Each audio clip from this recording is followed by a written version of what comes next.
5 tips for air compressor energy efficiency. Number 1. Obtain the right pressure. For every 2 psi reduction in pressure, you can reduce your energy consumption by 1%. Number 2. Avoid and repair leaks. A typical 200 horsepower installation wastes $46,531 due to air leaks, so get it checked regularly. Number 3.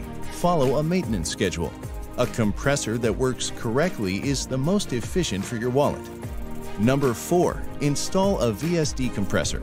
A variable speed air compressor controls and adjusts the operating speed, reducing your energy costs over time. Number 5.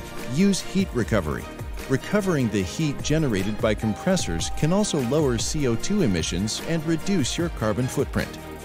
Start saving energy today with Quincy Compressor.